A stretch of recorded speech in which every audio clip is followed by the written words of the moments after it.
that your hand can be on there, but sometimes you got to be kind of careful where you're hovering or how you're using this. So if you hover over maybe a half an inch or closer to the work surface, that's when you're going to get your pointer to show up. But when you start touching is when you're actually doing things or clicking or whatever. Your mouse also still works. These are all just input devices. It's not like it rendered your mouse useless. So if for any reason you need to grab that and try to do things, maybe just use this when we get to the brush part for sure if you want to. But the more you get used to this, I think the more you like it. Those of you that own them, maybe it's all you use ever, I don't know. But it certainly is easier to design and paint and do artsy things with a pen versus a potato. So I do recommend them. All right, the mixer brush. This is something kind of cool that I haven't really talked about a lot because I don't think about like fine art painting so much with Photoshop. I'm always thinking about photo manipulation and making compositions. So the mixer brush is unlike any other tool we've used so far. It actually allows us to mix color just like if we had paint on a palette, where you're mixing a red and a yellow together to swirl them and to get more of an orange depending on how much yellow you add or how much red. So the other thing is that inside of Photoshop and our brushes, we have every single painting brush that we could ever want and then more, because we can always go online and find more, buy more, download more. So instead of having all these paint brushes on your desktop, meaning physical desktop, you actually have the digital versions loaded in Photoshop. So how many of you have painted or paint in real life? We've all probably at least watercolored as kids, right? You put a little bit more water and it gets lighter and you make a big mess and whatever. So you can think about that. It's going to be helpful thinking about real true paintbrushes.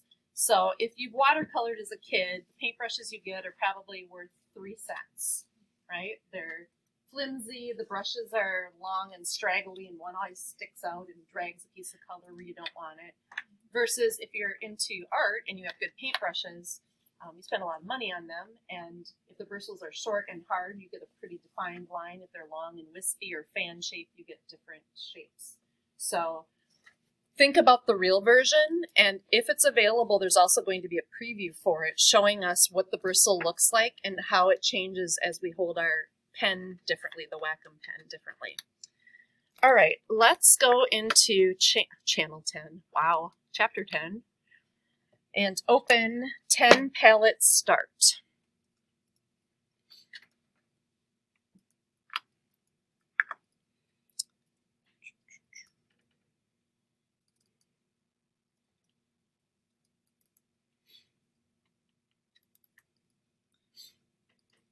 All right, so here is palette start. We have a painting palette and 4 different tubes of paint and some graphics of some brushes. Let's just do a file, save as, and call this your name and then palette. Oh, look at, here's a new pop-up. Save on your computer or to cloud. Yes? Okay, you missed your chance though. I did. Go ahead. So do you want to save to cloud documents or save on your own computer? I guess in the perfect world, you'd probably say cloud and then you would never have the, oh shoot, where did I leave that, right? So we'll say that. Save. Your name and then palette. Okay, how about, oh there. I missed that. Brenda, P-A-L-E-T-T-E.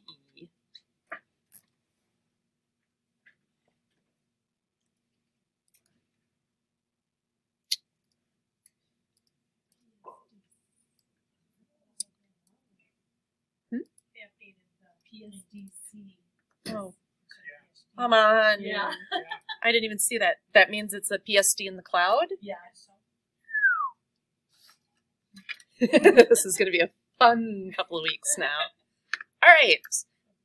Let's go under Window to Workspace. And so far, in almost all of our software, we've been hanging out in the Essentials workplace. Basically, this just brings up tools specific to the task that you're doing, so you don't have to go and load them all. So we're going to go into the Painting workspace. and we're going to get different options over here. We see swatches, colors, brushes. It's just preset to load up what we're going to need most likely. All right. If you can't see your tubes of paint, you're going to want to zoom in enough so that you can see those. And we're going to take the eyedropper tool.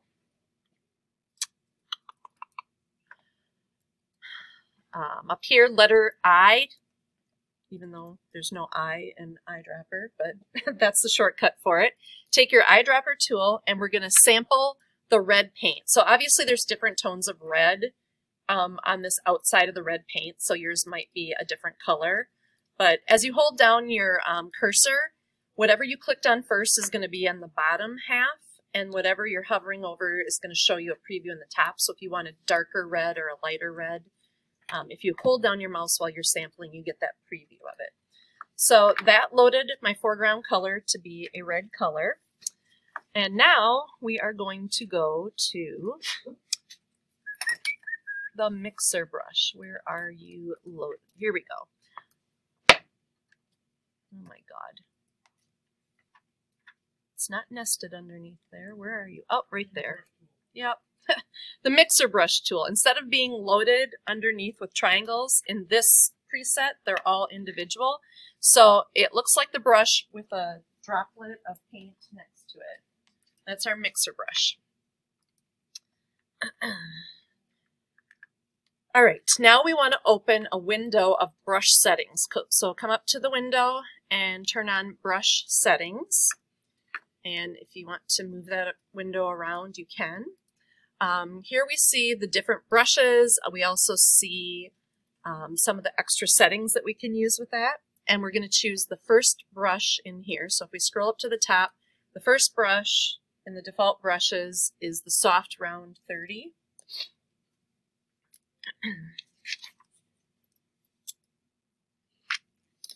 Some things we need to look at that are a little bit different with the mixer brush. Up in our option panel, we have to the right of the color chip, we have a drop-down box that right now says custom, but we have options of dry, moist, wet, and very wet. So again, think about paint in the real physical sense. The wetter it is, probably the more, like in watercolors, the more water you're adding, the more you're thinning it down, dry paint.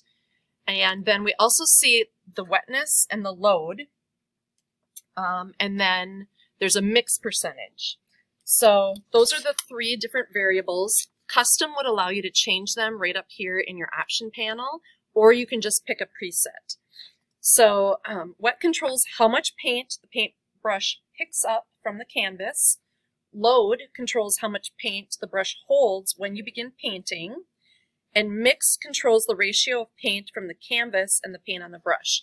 So the first time you dab on red, it's going onto a blank piece of canvas. But then if you go and get yellow and you dab it on the red, it's mixing with the red. It's already there, right? It's not like a one-time thing. It's physical paint that we're mixing together. So if you want to go with one of these presets, you can. The other thing that's interesting is, unlike every other time we've been doing something in Photoshop, we can drive our mouse around or our Wacom pen forever and ever and the color keeps coming out. This acts more like a real paintbrush. When we dab it in the color and go use it, eventually it runs out of color. Like as we're painting with it, it's going to eventually dry up and go away. So you have to think about this as being physical brushes. So from that drop down, we're going to choose dry. And notice that the presets are 0% wet, the load is 50%, and right now there's no mix because we're going on an opaque color. We don't have anything down yet. Go into the area above the red tube, and if you want to use your Wacom pen instead of your mouse, start painting around and keep dragging. And eventually I ran out of ink or paint. So scribble around with the red. Yep. You're not in the mixer brush. You need to be in this one with a little paintbrush next to it. Yep, and now you'll have the dry. You were just in the normal brush. Yep. Okay, so you guys see how that works? The paint eventually fades away and runs off of your brush. Switch back to the eyedropper Letter I is the shortcut for that, and we're going to sample the blue color from this blue tube down here, and then go back to your mixer brush. We're going to pick a different brush. So in this brush settings window over here on the right, we're going to pick the one, it doesn't really matter, but if we're going to follow the book, we're going to pick the one that is the round sketch ballpoint pen, which is the first brush in the second row, if our rows are set up the same. And mine is. So this funny looking one that has a 60 underneath it, that's the next brush that they want us to use. But we're going to change from dry in our drop down to wet. Notice now we have 50% wet, 50% load, and a 50% mix. If you want a bigger brush size or a smaller, it's just like with anything else where we use the brackets left and right to make it bigger or smaller. Take this and, oops, I can't hold my book and do all this at the same time. Paint around the blue, and notice how this one is working. I have a lighter color blue. I also smudged into the red, first on accident, now on purpose, and you can see how that behaves as well.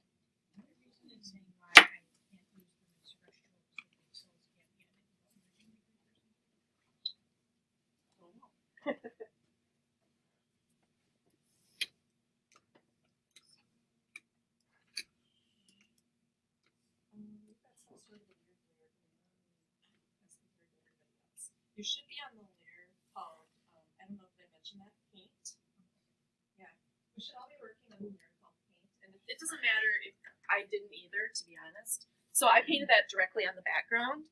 But if we switch our layers panel to the one called Paint Mix and color on there, we're going to be on a brand new layer above our canvas.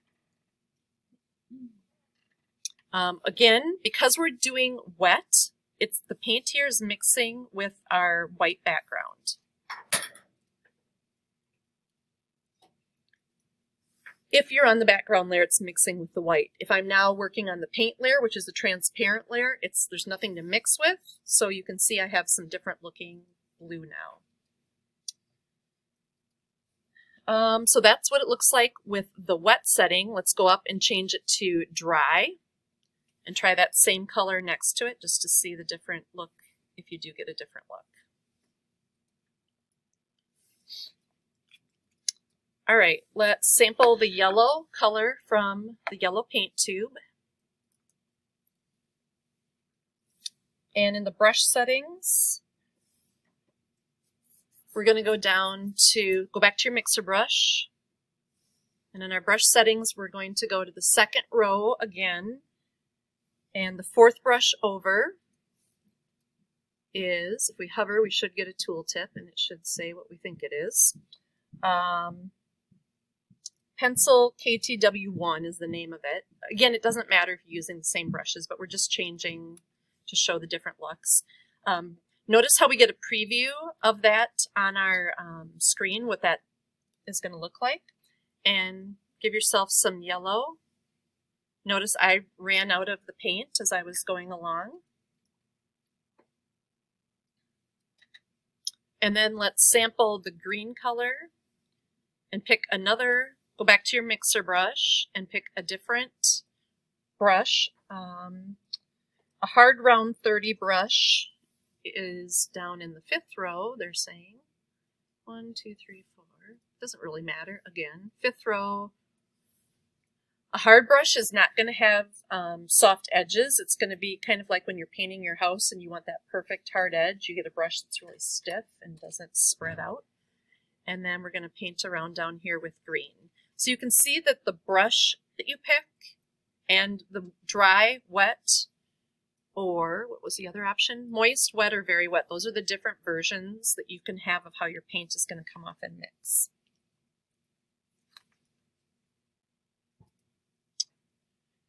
All right, we're now going to sample some colors and we're going to bring them over onto this palette as if we were painting in real life where you squirt out some paint on your actual palette. So make sure you can see the full scene here.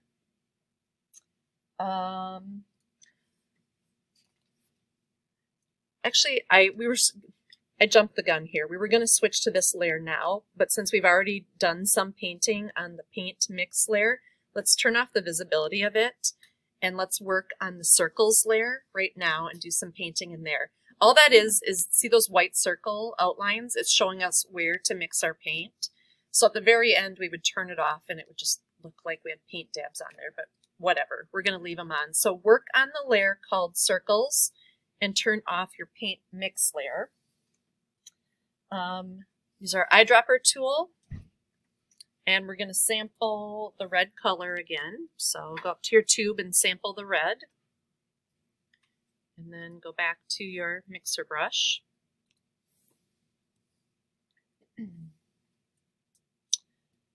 We're going to choose our soft, round 30 pixel brush, which I believe is that top very first one in the brush settings. And we're going to choose wet from our menu at the top of how it's going to mix. And we're going to paint inside this first top circle. Come on, cursor, where did you go? We're going to paint inside here, and eventually we're going to run out of paint.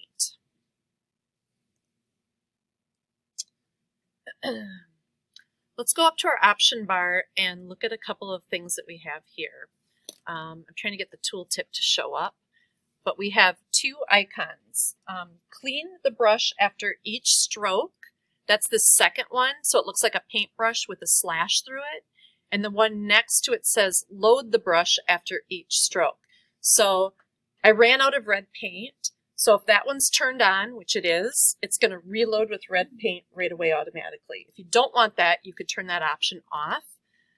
When you click away from it, notice that it's light gray, it's not dark anymore, and that red swatch went away and we now just see transparent. If we turn it back on, it's going to load it up with that red paint again. This one tells it to clean the brush between strokes, and you can turn that on or off.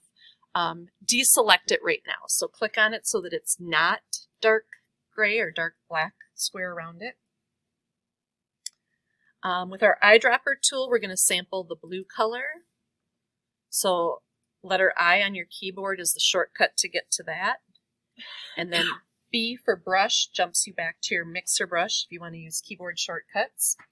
And we're going to go into that same circle, and we're painting with blue now, and we're going to start mixing blue in there, and notice it's kind of a purpley color instead, depending on where we're mixing.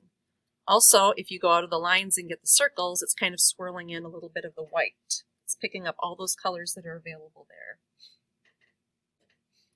there. Okay, let's say that that's the purple color that we like. We wanted to mix our colors to make that one.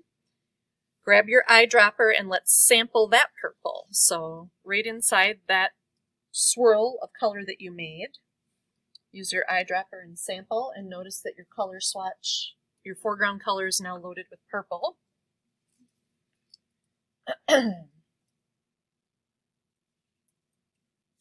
Then go back to your brush, letter B, and to the right of the color chip up in the option bar, there's a drop down arrow, and it says load brush or clean brush.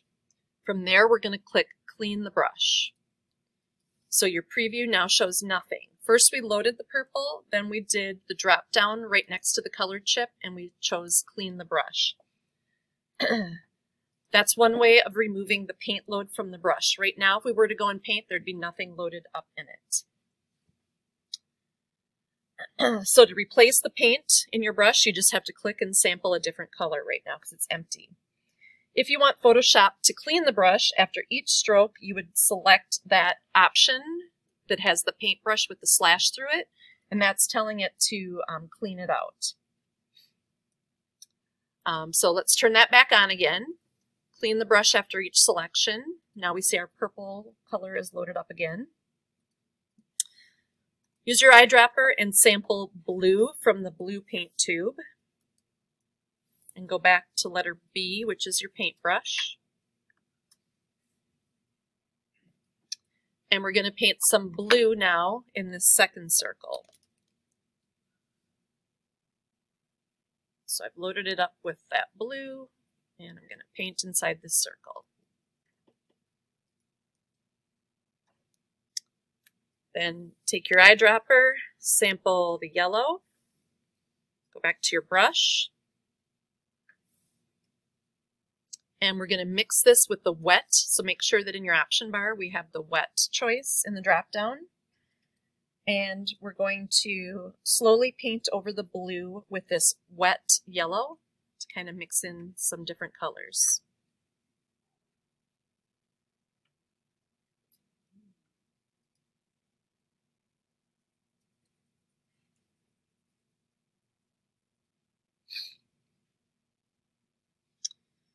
Okay, we still have yellow loaded, so we're going to go down here and we're going to color in one of these other circles with pure yellow.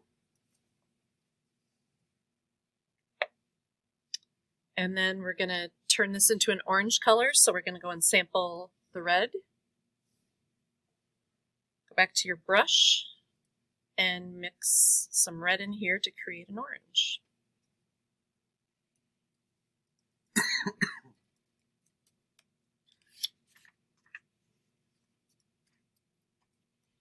So you guys get the idea, right? If anybody's painted in real life, this is what you do. You take these globs of paint and you mix them together to get what you want. You want to tone something down, you grab some white and you mix white in with it. You want to darken it up, you grab black and you mix some black into it to get tints and shades of colors. So for artists, this is pretty intuitive actually. Kind of fun, right? Is having fun?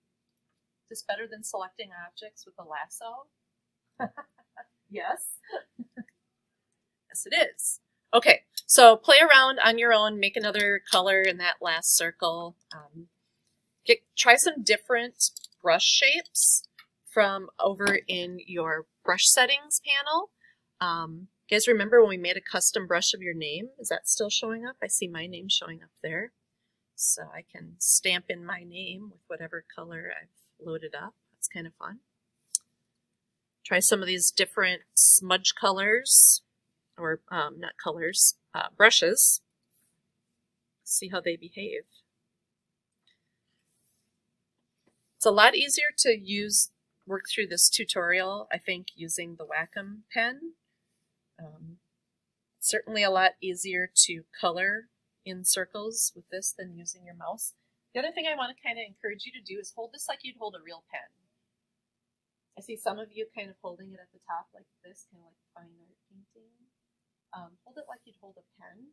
And if you use these on a daily basis, this toggle switch down here, you can set up in your own software to be a double click or a right click. And then if you use the airbrush feature on here, if you've ever done airbrushing, as they're pushing down on that button, it's blowing the color out, and then you can blow over it and keep layering up the color. So this can work as a traditional airbrush as well using this toggle. Also, when the driver is installed and working, we'll actually see the angle of the pen that we're holding. Okay? Everybody kind of practiced through this, demoed with it? Having fun making